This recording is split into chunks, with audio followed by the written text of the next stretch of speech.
ഇല്ലത്തുനിന്ന് പോരുകയും ചെയ്തു, അമ്മാത്തക്കോട്ട് എത്തിയതുമില്ല എന്ന് പറഞ്ഞ പോലെയാണ് PV അൻവറിന്റെ ഇപ്പോഴത്തെ അവസ്ഥ. ഞങ്ങൾക്കൊരു ഗോഡ്ഫാദർ വേണം. അതായത് നെക്സസുകൾക്കെതിരെ പോരാടാൻ ഇറങ്ങിയതാണ്. പകുതി വഴുക്കെത്തിയപ്പോൾ മൂപ്പർക്ക് ഒരു കാര്യം മനസ്സിലായി. നമ്മൾ DMK ഒരു സോഷ്യൽ മൂവ്മെന്റ് ആണല്ലോ, അതിനെ ഒരു പൊളിറ്റിക്കൽ പാർട്ടിയാക്കി മാറ്റാനുള്ള ചില നീക്കങ്ങളും ചർച്ചകളൊക്കെ നടക്കുന്നുണ്ട്, അത്രയേ ഉള്ളൂ. ആ നീക്കങ്ങളും ചർച്ചകളും ഒക്കെ ആയിട്ട് തമിഴ്നാട്ടിലും ഡൽഹിയിലൊക്കെ പാർട്ടി ഓഫീസുകൾ ഇങ്ങനെ കയറി ഇറങ്ങലാണ് മൂപ്പരെപ്പോഴത്തെ പണി. കേരളത്തിന്റെ വിരുമാറിലൂടെ നീ ഒരു ഗതി കിട്ടാപ്പേദം പോലെ ഒഴുകുന്നത് എനിക്ക് കാണണം. അങ്ങനെ നേതാക്കന്മാരെ കാണുന്നതിൻ്റെ ഇടയിൽ സുധാകരേട്ടനെയും അൻവർക്ക് കണ്ടു. അതായത് KPCCയുടെ പ്രസിഡന്റ് ആയിട്ടല്ല അൻവർക്ക് സുധാകരേട്ടനെ കണ്ടത്. KPCC അധ്യക്ഷൻ എന്ന നിലക്കല്ല ഞാൻ അദ്ദേഹത്തെ കണ്ടത്. അദ്ദേഹം K സുധാകരൻ എന്ന് പറയുന്ന, ഞാൻ സുധാകരേട്ട എന്ന് വിളിക്കുന്ന നമ്മുടെ എന്താ പറയുക, ഒരു സ്ട്രോങ് വെൽവിഷർ കം മൈ ബ്രദറാണ്. അതായത് ഒരേ സമയം KPCC പ്രസിഡന്റും ജ്യേഷ്ഠ സഹോദരനും, ഇങ്ങനെ ഒരാളിങ്ങനെ രണ്ടായിട്ട് കാണുന്നതിന് എന്താ നമ്മൾ പറയാ ഗോവിന്ദൻ മാഷെ? ഒരു മനുഷ്യൻ തന്നെ രണ്ടാണ്. ഒരേ ഒരു മനുഷ്യനെ നമ്മൾ കാണുന്നു, ആ മനുഷ്യൻ നമ്മൾ കാണുന്ന മനുഷ്യനുമാണ്, നമ്മൾ കാണാത്ത മനുഷ്യനും ചേർന്നതാണ് ഒരു മനുഷ്യൻ. അപ്പോൾ ഗോവിന്ദൻ മാഷ് പറഞ്ഞ പോലെ അൻവർഖാന്റെ ഒരാളാണ് സുധാകരേട്ടൻ. നമ്മളിപ്പോൾ ഈ രാഷ്ട്രീയമൊക്കെ മാറി മറിഞ്ഞപ്പോഴും അദ്ദേഹമായിട്ടുള്ള വ്യക്തിബന്ധത്തിന് എനിക്കൊരു കോട്ടം തട്ടിയിട്ടില്ല. അങ്ങനെ കോട്ടം തട്ടാത്ത വേറെ ഒരാളും കൂടെ ഉണ്ട് അൻവറിന്. അതുപോലെ തന്നെ ശ്രീ രമേശ് ചെന്നിത്തല, അദ്ദേഹവുമായിട്ടും നമ്മൾ അതേ പേഴ്സണൽ റിലേഷൻ എന്നും ഇന്നും. ഞാൻ ഇപ്പോഴും അദ്ദേഹത്തെ പ്രസിഡന്റ് എന്നാണ് വിളിക്കുക.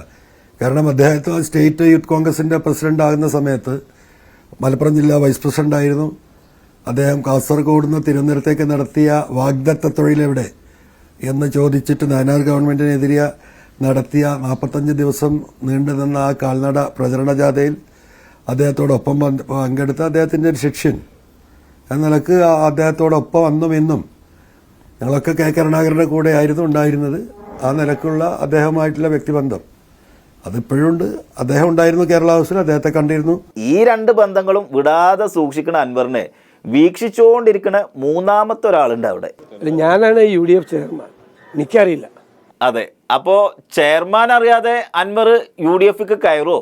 UDF ആയിട്ട് ഒരു ചർച്ചയും നടത്തിയിട്ടില്ല, ഒരു ചർച്ചയും നടത്തുന്ന പ്രശ്നമില്ല. ഇപ്പൊ ഒരു ചർച്ചയില്ല. അന്ന് താൻ എന്നൊരു ചാമ്പി ഗെറ്റ് ഔട്ട് അടിച്ചത് ഓർമ്മയുണ്ടോ?